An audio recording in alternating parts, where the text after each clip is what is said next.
Buenas tardes. La doctora Niño me ha ayudado mucho.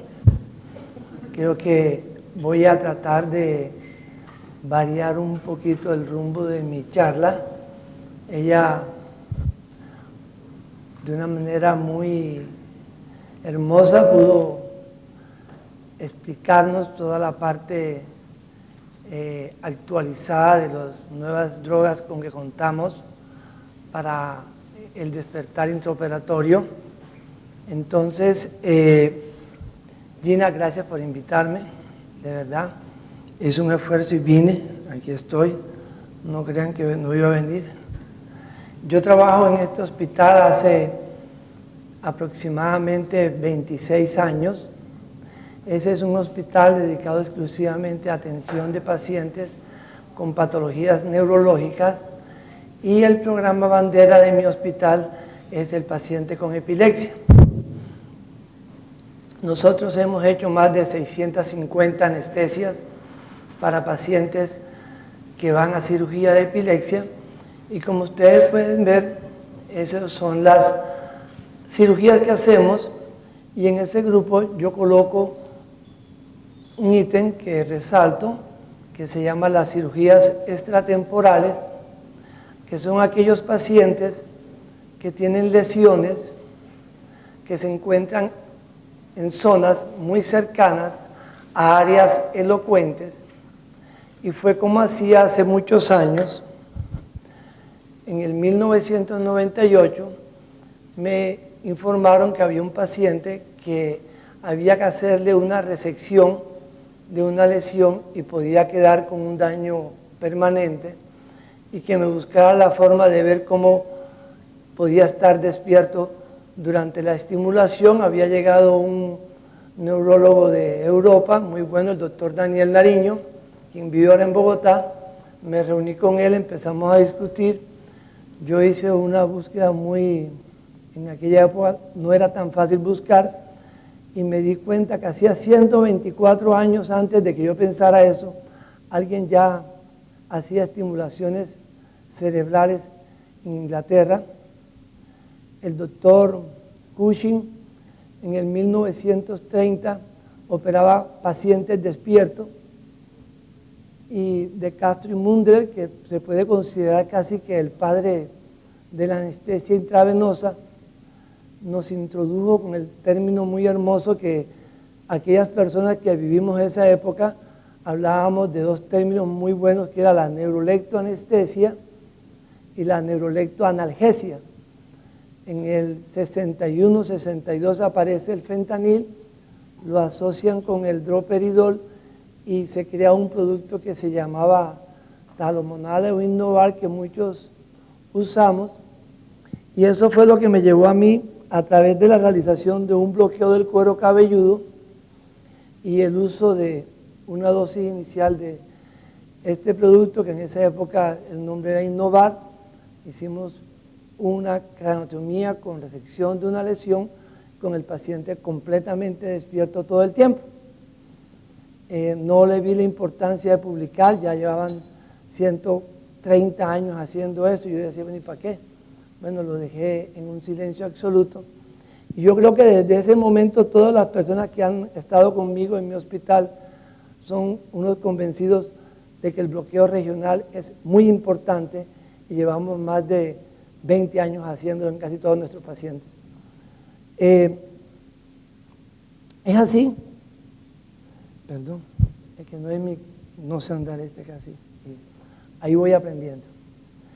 Como nosotros en nuestro hospital, el despertar intraoperatorio lo usamos básicamente en 3 eventos a los cuales nos llaman a compartir.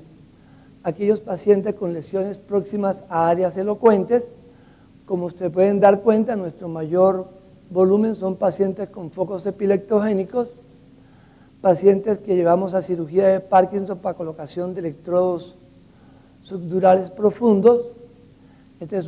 Llevamos más de 120, ese es un trabajo que presentamos y coloqué estos 2 pacientes porque son esos 2 grupos, es un trabajo que vamos a presentar próximamente.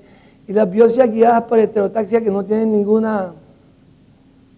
ninguna gracia porque actualmente son pacientes despiertos, pero son procedimientos que a bien nos permiten a nosotros realizarlos con alguna sutileza como anestesiólogos que somos.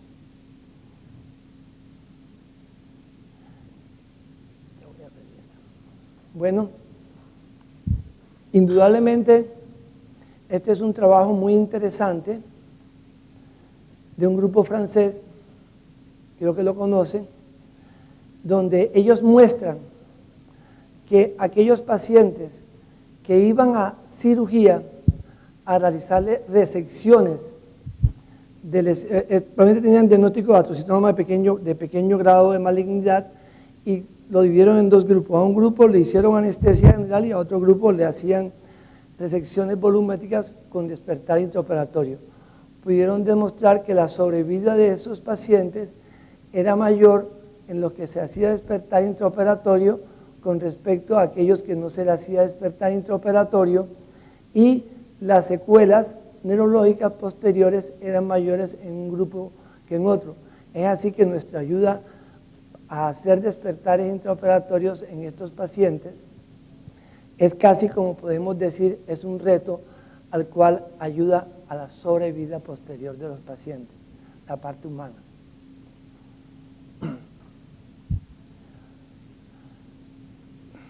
Voy aprendiendo.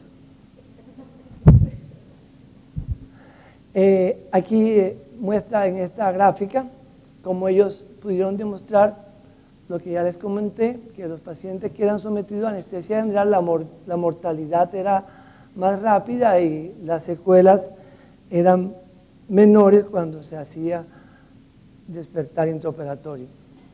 Espero al final de esta charla poder lograr en todos ustedes que entiendan y conozcan que existen técnicas anestésicas, como bien muy brillantemente lo explicó la doctora, para realizar un despertar intraoperatorio exitoso que permita al neurólogo o al neurocirujano o al neurofisiólogo realizar pruebas con el paciente completamente despierto, sin dolor, pero con un muy alto grado de seguridad. Todo va acompañado del concepto de seguridad en nuestra vida como anestesiólogo. Voy a dar a conocer las diferentes técnicas anestésicas con las cuales contamos hoy para poder realizar estos procedimientos y, perdonen un poquito, pero entender que estos procedimientos se deben realizar en centros donde existan equipos multidisciplinarios y especializados en realizar estos procedimientos. Perdón que repita. Empezamos diciendo a quién no se le hace despertar intraoperatorio. Es claro, no se le hace despertar intraoperatorio a aquel paciente que su nivel de conciencia o de conocimiento o de entendimiento o su desarrollo psicoafectivo no le permita colaborar durante el momento en que él se tiene que despertar, ya sea que tenga un retraso mental, ya sea que tenga un fenómeno de agresividad. Tenemos 2 casos de despertar intraoperatorio con agresividad, espectacular, o que exista un problema de conducta.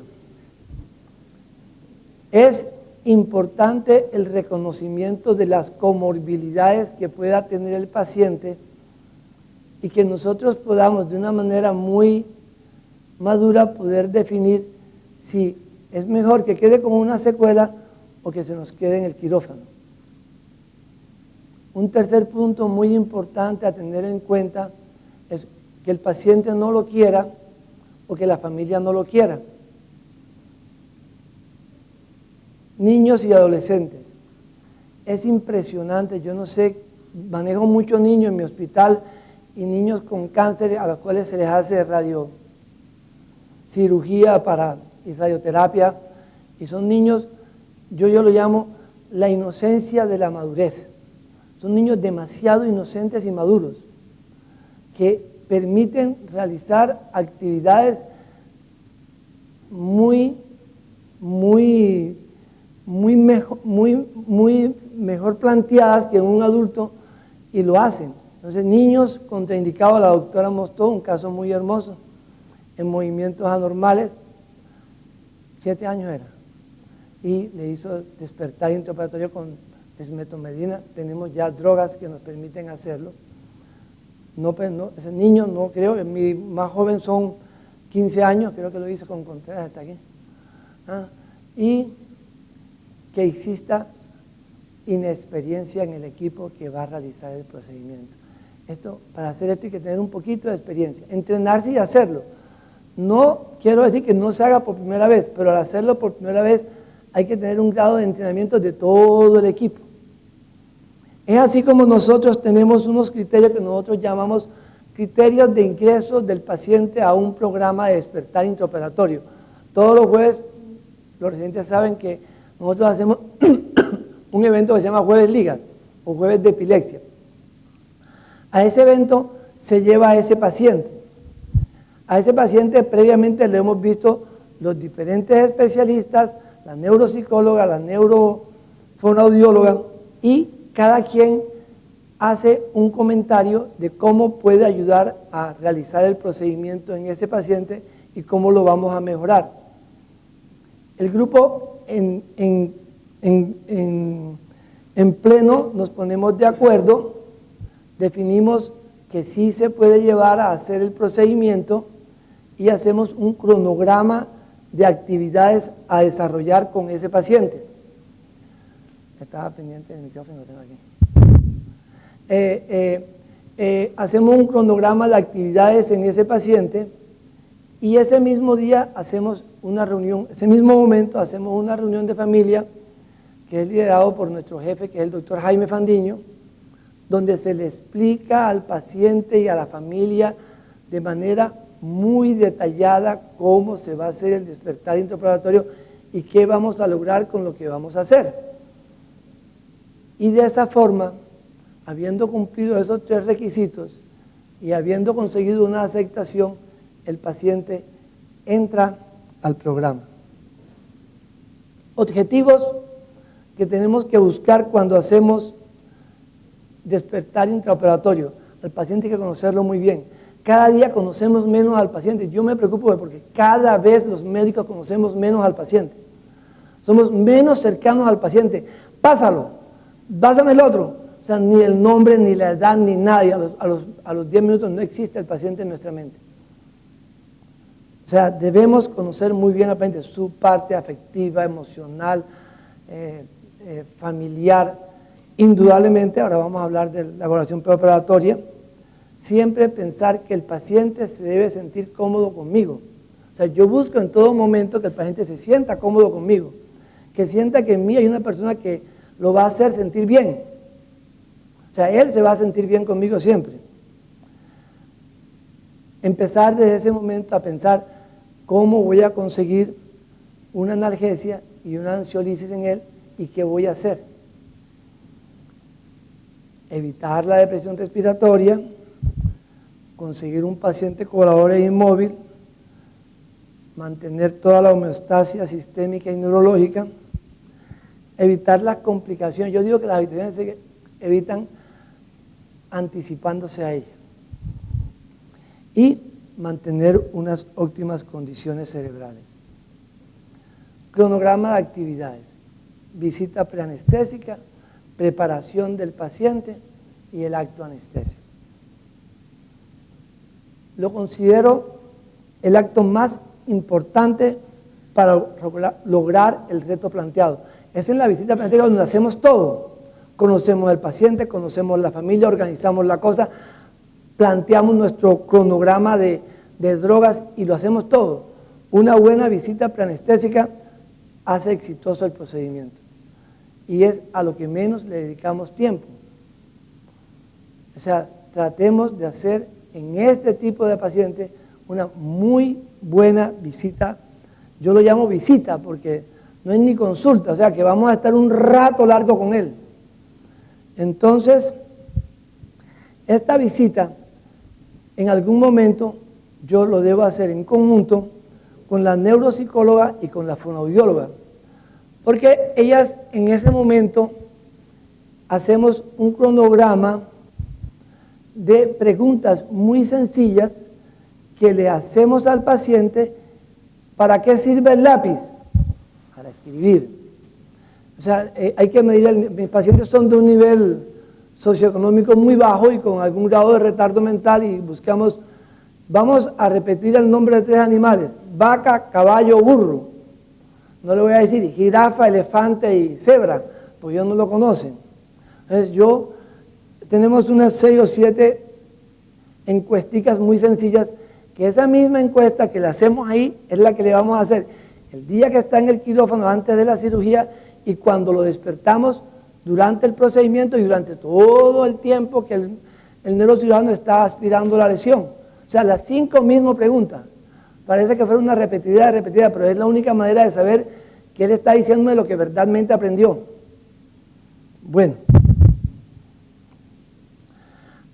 hay que ambientar al paciente con lo que es una sala de cirugía.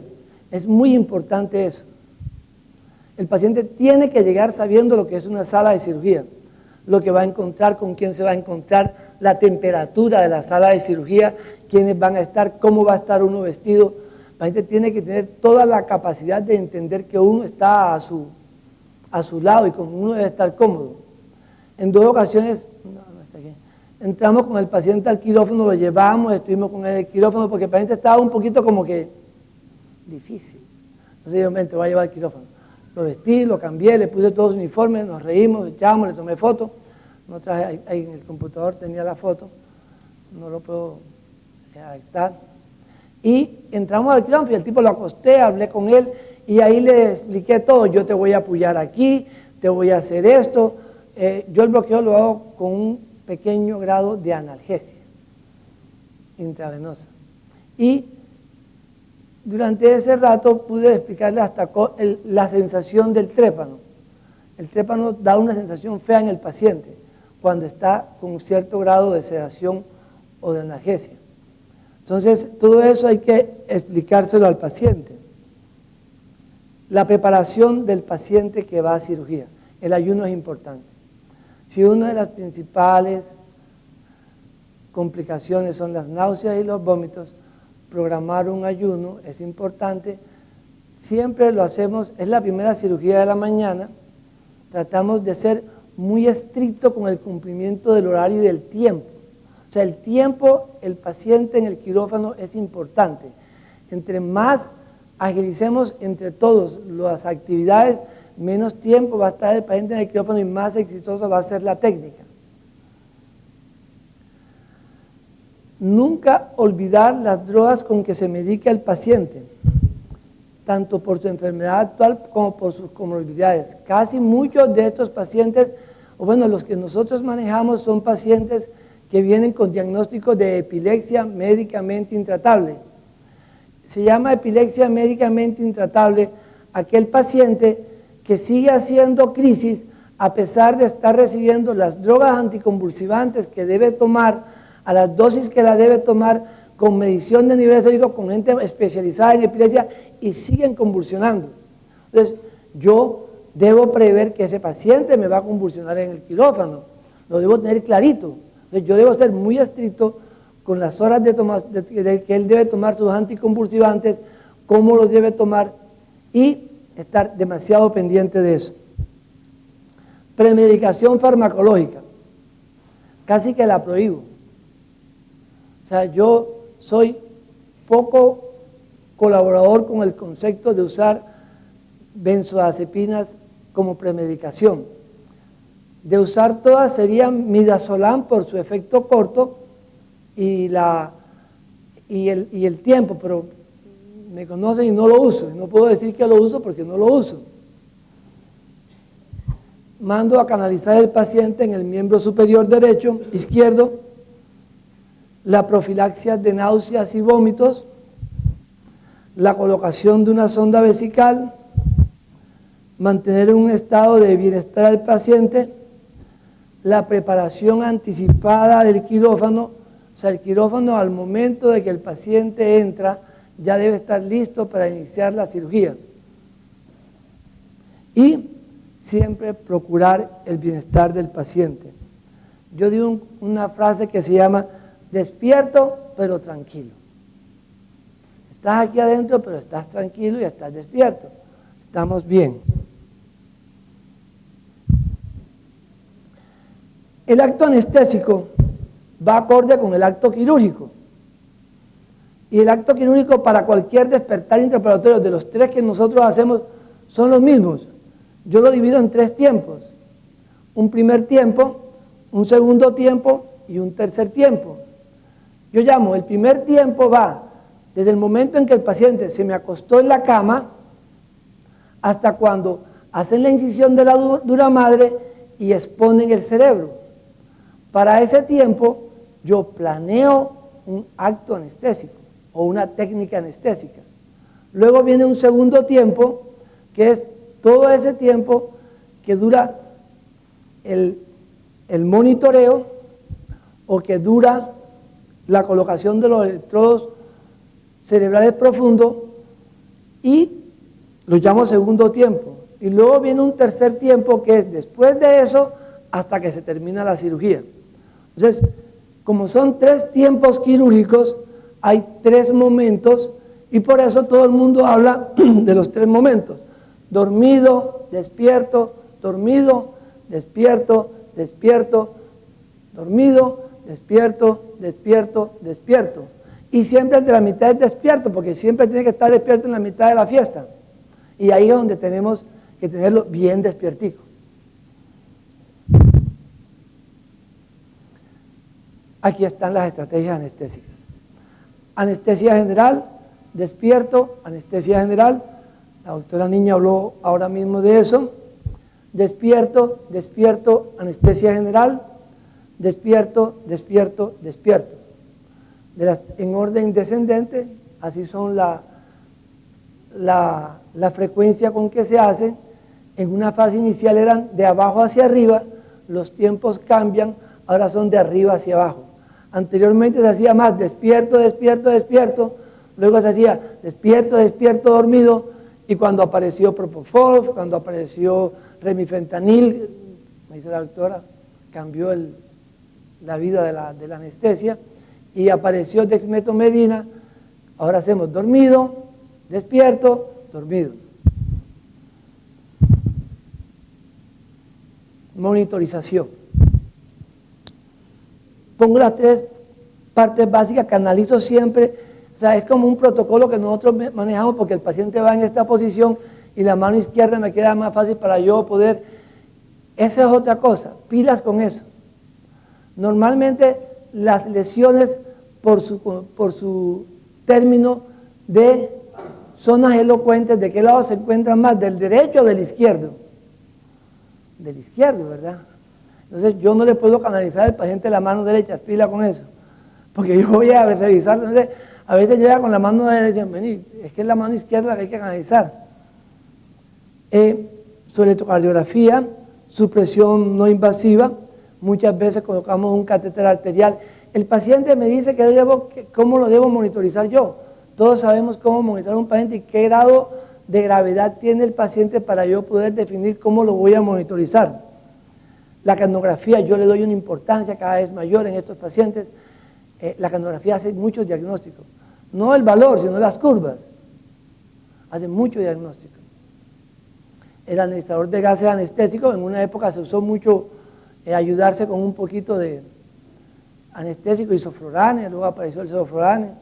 Y el sevoflurane hay que estar midiéndolo para ver si estamos en un buen MAC de sevoflurane.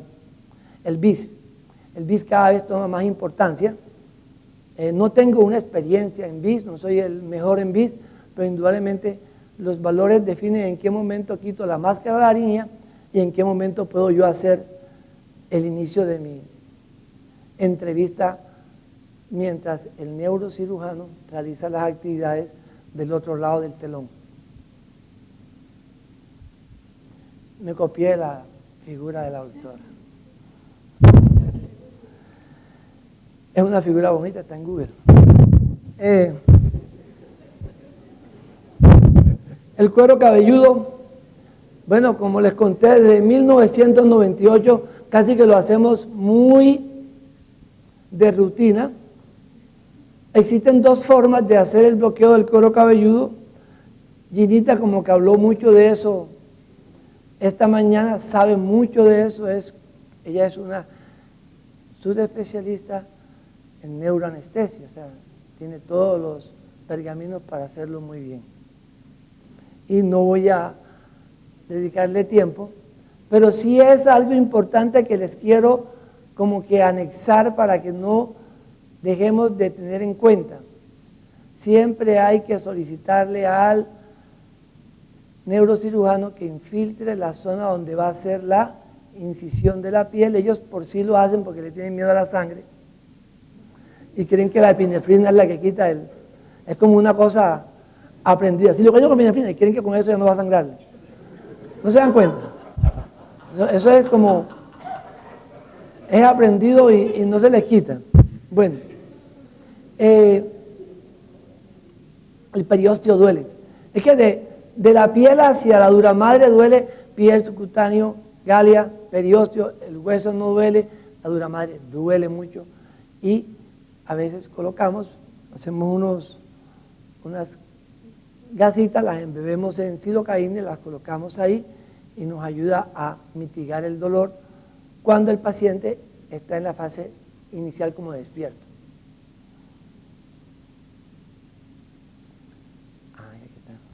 No había visto acá. El bloqueo regional, como dice la doctora, es fantástico. Disminuyes todo lo que tenga que ver con drogas que vayas a poner. O sea, todo se minimiza a la dosis permitida en menores concentraciones, atenúa la respuesta hemodinámica y ayuda al bienestar pre, tras, post y después del paciente. Hasta 12 horas de analgesia hemos tenido con pacientes a las cuales les hemos hecho bloqueo y es fantástico y nos ayuda mucho.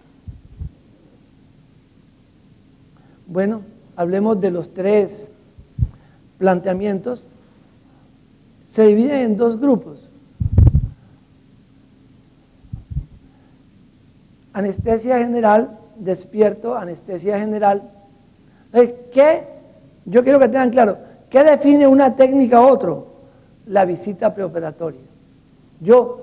La visita preoperatoria me da a mí la capacidad de decir qué técnica puedo usar con qué me permite ese paciente hacerle. Si yo conozco al paciente, puedo usar cualquiera de las 3, con cualquiera de las 3 me va bien. Pero de las 3 debe haber una que es la mejor. Entonces, la anestesia, que yo llamo anestesia general, despierto, anestesia general, lo llamo para el primer tiempo, hablamos de anestesia general, ¿verdad? Antes de dormir al paciente, cuando usamos como primer acto la anestesia general, hay que recordarle todo al paciente, todo lo que va a pasar. Mira, te va a levantar la mano derecha, o sea, recordarle todo para que él, porque, bueno, las drogas que tenemos ahora no producen amnesia, pero no podemos medir 100% el grado de lucidez del paciente después de una anestesia general, y es lo que a veces me pone a mí un poquito a dudar que el primer tiempo sea anestesia general. He hecho las 3 técnicas, con las 3 me va bien, las 3 me gustan. Entonces, nosotros le recordamos todo al paciente, lo monitorizamos. Hay algo importante, no sé si ustedes vieron todas las diapositivas, porque yo las traje, pero hubo un cambio en el line no del computador. Entonces, ustedes ven los marcos. Los que no han hecho anestesia con pacientes con marcos puestos, un día te pongas a hacer un ejercicio, cuando ellos fijan ese marco, hacer un programa de quererlo intubar de pronto con un laringoscopio. Eso casi que es imposible. Se necesita saber bastante. Eso fue en el 98, 99, 2000, esa vaina era como, uno lo hacía, Dios mío, que no vaya a deprimirse. Y era despierto, pero ya, indudablemente la máscara, la ligia es una bendición. El doctor Reyes es un chacho en eso, sabe de eso, lo aprendí con él allá en una clínica que coincidimos unos mesecitos. crecer. Ahí aprendí de él cómo poner esa máscara con experticia. Bueno, indudablemente hay que evaluar la vía aérea. Antes de dormir, de repente, evalúen bien la vía aérea, que se pueden llevar un chasco. Mira, no es fácil. Un paciente me tocó intubar, pero no es fácil. No es fácil. El posicionamiento del paciente es importante. El paciente va a estar dormido y se va a despertar. Y al momento de despertarse, ¿cómo debe estar? Cómodo y lo más visiblemente posible. O sea, hay que tener los implementos adicionales que nos permitan todo el tiempo visualizar al paciente. Siempre tengo que estar viendo al paciente y viendo al monitor. Viendo al paciente y viendo al monitor. Eso como que es algo continuo sobre todo cuando es despierto, como vamos a hablar más adelante. La droga, la doctora habló, y yo no voy a hablar de eso, imagínense. Una charla tan brillante. Tenemos en este momento 3 drogas demasiado buenas, muy buenas. Propofol, desmetomedina y remifentanilo. Se están peleando por el primer puesto. Bueno, todavía no sé cuál es. Yo sé, a mí me gusta mucho Remi. Me siento bien con él. Pilas de no relajar al paciente. Hay estudios donde relajan al paciente, le hacen neuromonitoreo cuando van a empezar y eso no es fácil, Dios mío. Bueno, no relajamos nunca al paciente. No relajamos cuando nuestra primera fase es paciente con anestesia general. Y teniendo en cuenta la farmacocinética, la farmacodinámica y el paciente y las drogas que está tomando, programar el cierre de las infusiones dependiendo lo que a bien en su sapiencia y experticia cada uno de ustedes ha colocado para hacer la anestesia general. El segundo tiempo, el paciente despierto. Ahí es donde nos prueban. O sea, ese es como quien dice, pasamos el año o no lo pasamos. El segundo tiempo, el paciente tiene que estar despierto. Un estado 2, ¿verdad? De Ransay. ¿Sí? Programar el retiro de la máscara laringea. Voy a mostrarle, me voy a adelantar un momentico, por favor. Este es un estudio donde muestra cómo, teniendo en cuenta el BIS, podemos definir en qué momento podemos retirar la máscara laringea y en qué momento podemos empezar a hacer el interrogatorio en el paciente. Programar el retiro de la máscara laringea debe ser clínico. O sea, nosotros sabemos ya por clínica y por experiencia y por lo que vemos, que no esté con tirajes, que ya se despertó, que ya el paciente movió los ojos, que empezó a mover la cabeza un poquito.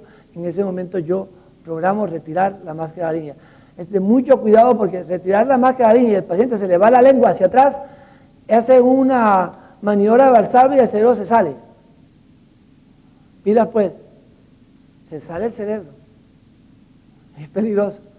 Entonces, tener al ladito, una cánula de Guedel, porque algunas veces de pronto van a sentir que el paciente empieza a respirar un poquito con dificultad y ser muy delicado al meter la cánula de Guedel y de pronto hiperextender un poquito el mentón, que nos ayuda a pasar ese 30 segundos, un minuto que no lo calculamos bien y al paciente le pasó eso.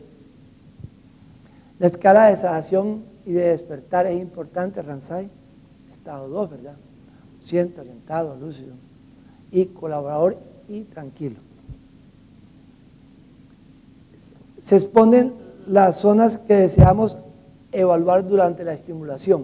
O sea, yo debo, si lo que espero es que me mueva el maxilar superior derecho de la parte superior, porque es lo que ellos creen que es, yo debo tener la capacidad de visualizar cuando ellos estén estimulando que esa es la zona que se va a mover.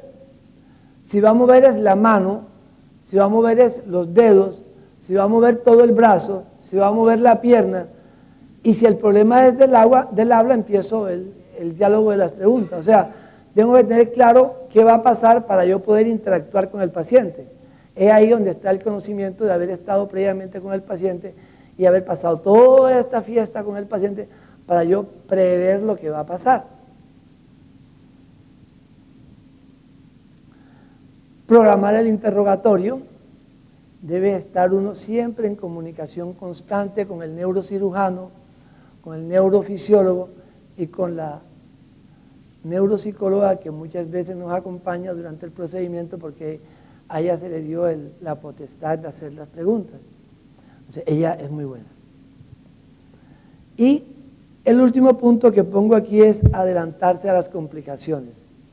La mayor frecuencia de convulsiones se presentan durante la estimulación. O sea, durante la estimulación es cuando más podemos ver las convulsiones, que es una de las complicaciones más frecuentes y debemos estar preparados para eso. El tercer tiempo, anestesia general. Es sencillo, inducción, colocación de más carolina, se mantiene hasta el final y se acabó el procedimiento. Segundo grupo, algunos lo llaman cuidado anestésico monitorizado, es como evaluar un estado de sedación progresiva hasta llegar a un nivel de sedación que me permite tener sedación, ansiolisis y analgesia, sin depresión respiratoria. ¿De quién hablé? De metomedina, Dios mío. Parece que la hubiese... Tiene las 4 características. Cuando yo la veo, le digo, esa es la hembra. O sea, esa es la droga que yo tengo que usar, porque cumple los 4. O sea, cuando el paciente, vamos a hacer el despierto, yo quiero sedarlo y no intubarlo, debo conseguir 3 cosas importantes. Sedación, ansiolisis y analgesia, y que no se deprima por ningún motivo la respiración. Tuvimos hace un mes una complicación intraoperatoria, por cualquier motivo mi residente calculó mal la dosis de remifentanil, aumentó la dosis, hizo paro respiratorio y tuvimos que correr. Bueno, el caso lo traía, lo iba a presentar también. Bueno, despierto. Se mantiene, se hace el bloqueo, se le pone la droga que querramos poner, la dexmedetomidina o el fentanilo, que cada vez ya como que pasó a la historia. Así la ve usted, doctora, ¿verdad? Fentanilo pasó a la historia. No tanto, es hermoso. Yo sigo usando fentanilo. Mis residentes lo conocen, lo sigo usando, lo sé usar. Tengo claro que tiene una redistribución posterior porque gran parte se va para el tejido adiposo y se va para el músculo, y cuando bajan los niveles séricos él sale nuevamente a la fiesta del espacio vascular y vuelve a hacer su efecto, que las dosis hay que irla escalonando poco a poco, porque si al primero lo pongo cada 15 minutos, ya sé que la otra dosis va a los 25 y así lo voy subiendo, y ustedes ya saben mucho y la doctora le explicó mucho sobre el tema. Entonces, el cuidado anestésico monitorizado tiene tres momentos: despierto, ya casi nadie lo usa. Es casi imposible. Yo lo he usado, todavía lo uso muy esporádicamente. Despierto, anestesia general. Esto lo hacemos en Parkinson. Si usted mira, ese es Parkinson. Despierto y anestesia general cuando van a poner el generador o el marcapaso. Entonces yo lo tengo despierto, le hago el bloqueo. Ahí sí, en Parkinson, mucho cuidado con las drogas que usamos. Ellos hacen un mapeo durante la colocación de los electrodos cerebrales profundos, y lo colocan en el núcleo subtalámico o en el núcleo globus pálido, y ahí empiezan progresivamente a aumentar el estímulo y van haciendo unos trazos el neurólogo, y el sonido y la amplitud de los trazos define el sitio exacto donde ellos van a dejar el electrodo. Y si nosotros, por estar de gracioso, no sabemos lo que bien la doctora hoy aprendí mucho, lo que la doctora nos explicó, Dios mío, vamos a cometer un daño, porque a ese paciente le dejarán ese electrodo cerebral profundo en un sitio que no es el que es el adecuado, él después lleva a ese paciente a hacerle una tomografía, está cerquita pero no está donde debe estar exactamente, dice está en el sitio, se acaba la cirugía, todo el mundo se pone contento porque se acabó el desorden de esa cirugía que son largas y aburridas, y procedemos a anestesiar al paciente, colocar su generador o su marcapaso y se acabó la cirugía. A los 2 meses el paciente está volviendo al quirófano porque nosotros, sin que el neurocirujano se dé cuenta y que nunca se entere, usamos una droga que no iba acorde con lo que debíamos usar. El conocimiento de los efectos pro o no generadores de algunas acciones de estas drogas sobre centros específicos del sistema central nos llevan a ser muy cuidadosos con el uso de ellas. Como digo, no tengo cómo poder explicar lo que ella bien hizo ahorita. El cuidado anestésico monitorizado, bueno, vamos a darle rapidito aquí. Ya eso se los he explicado bastante bien. Hablar de propofol diferente que metomedina, la doctora lo hizo.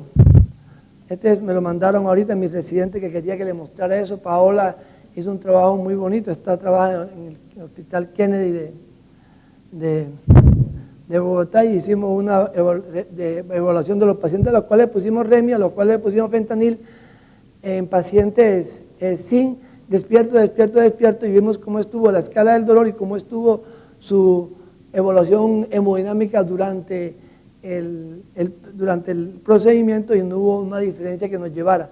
Luego ahorita Julián, un residente de la Universidad de Cartagena, que ya es anestesiólogo en un mes, está recogiendo todos esos pacientes que tenemos porque queremos empezar a mostrar 25 años después de haber empezado cómo nos ha ido. De pronto ahora sí podemos hablar alguna cosita. Este es un trabajo que hicieron, salió publicado, está en anestesia, en analgesia. Ellos comparan, le hicieron propofol con Remi, propofol con Fenta, evaluaron los pacientes, eso lo tomamos como parámetro para ver lo que estábamos haciendo nosotros. Ellos tampoco encontraron mucha diferenciación en los pacientes. La doctora lo dijo, yo no lo voy a repetir, sería una falta de respeto. Las complicaciones, convulsiones, de pronto es lo que más podemos ver. Saber manejar las convulsiones y no desesperarse. Los que trabajamos en neuroanestesia hemos visto más de un paciente convulsionar durante un procedimiento y lo primero que pensamos es se le va a salir el cerebro y se me va a armar un problema, Dios mío. ¿Ah? O sea, lo primero que hay que hacer es, yo digo a la gente, quieto, mira al paciente, espérate, agárrale la manito para que no la lleve para allá, hazlo sentir tranquilo. A veces eso estaba escrito y lo han escrito, creo que usted lo tiene en su libro. Estilar con solución salina fría lo hacen más de 100 años haciéndolo y está sirviendo todavía, Dios mío. ¿Ah? Sí. Se pone y indudablemente ayuda mucho. No hay un estudio, doctora, no sé usted que ha leído mucho, que pueda decir si eso sirve o no, pero funciona. Funciona. Muy pocas veces hemos tenido que recurrir en escala descendente, agüita fría, agarrarle la mano, propofol.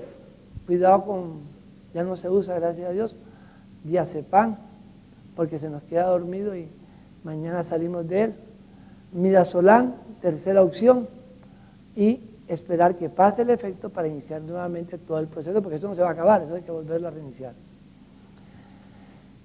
El cerebro no moldeable, yo lo llamo no moldeable, es el cerebro ese que nos permite que el neurocirujano realice traumas sobre el tejido cerebral sin que la presión que él tenga que hacer para poder separar las estructuras no alteren la presión de perfusión de esa zona que está sufriendo el maltrato del dispositivo que está haciendo el neurocirujano. La disnea, la obstrucción de la vía aérea, hablamos de ello. La hipertensión, la betalol, no hacer otra cosa diferente, cuidado con, yo creo que nadie que trabaja en neuroanestesia puede hablar de nitroprusiato ni nitroglicerina, eso es como proscrito en nosotros, casi que hacemos más daño que beneficio. hipotensión, entró la efedrina a funcionar. Es ahí cuando yo les digo a ustedes los jóvenes, debemos trabajar, yo siempre digo, menos es más. Entre menos droga usemos, más sabemos del paciente. No hagamos cócteles de 4 y 5 drogas para un procedimiento donde lo podemos hacer con una droga o con 2 drogas, porque después no sabemos qué es lo que está haciendo el daño y tenemos que cerrar todo. Entonces, casi siempre la hipotensión es consecuencia de las drogas que estamos usando para conseguir nuestro objetivo. La taquicardia, la bradicardia, se ve con dexmedetomidina. Y este casito que yo, es como que lo que pude yo dejar de lo que... Les quiero mostrar que esta es una complicación complicada. ¿Por qué? Porque no se hizo algo que yo no me di cuenta. Lo tenía mejor en el... Ese es un paciente que empezó a hacer una crisis y lo estábamos monitorizando. ¿Y qué ven de malo ahí? Es una complicación complicada. ¿Por qué? Porque la complicación la podemos manejar. Lo complicado es que el paciente haga neo y no tenga la sábana esa ahí encima. Pero ¿cómo le veo la cara yo? Pila con eso. Hubo un cambio de turno, yo entraba a la 1, el compañero estaba, yo llegué, ya estaba así, vamos para adelante, y dio la casualidad que convulsionó. Y no es fácil. No es fácil porque no estoy viendo al paciente. Ahí como que le agarro la manito y logro dejar que convulsione, como que dice, ayúdate. Muy bien. Conclusiones. Una experiencia personal, un plan cuidadoso y no descuidar los detalles. Los detalles son los que hacen la diferencia, Dios mío. Son la base para un resultado exitoso en este procedimiento. No hay otro. La visita anestésica define la técnica anestésica a realizar y es el pilar fundamental para el éxito. Evite la multiplicidad de drogas. Cada vez soy menos amigos de muchas drogas. Adelántese a los acontecimientos. No espere que le suceda. Usted sabe cuándo le van a suceder. Y si ya sabe cómo le van a suceder, esté preparado porque le va a suceder. Ahí se gana un tiempo valioso.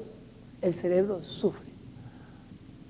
La doctora mostró unas 4 diapositivas sobre el endotelio. Va a ser todo, tiene 20 años, 25 años con Alonso Gómez, empecé a aprender endotelio en el año 89, 90 con él, y empezó la historia del endotelio y conocí a los señores que hicieron los primeros estudios del óxido nítrico, y desde esa época cada vez se sabe más del endotelio y no sabemos todavía del endotelio porque es el órgano más complejo y el que produce todo, porque es el órgano que está en todas partes. O sea, el endotelio es el chacho. Ya que lo entendamos, solucionamos muchas cosas. Este procedimiento debería, con todo el respeto de ustedes, porque todos podemos hacerlo y lo deberíamos hacer todos y tendríamos que estar todos preparados para hacerlo, ser realizado en un centro especializado y de manera multidisciplinaria. Gina, muchas gracias.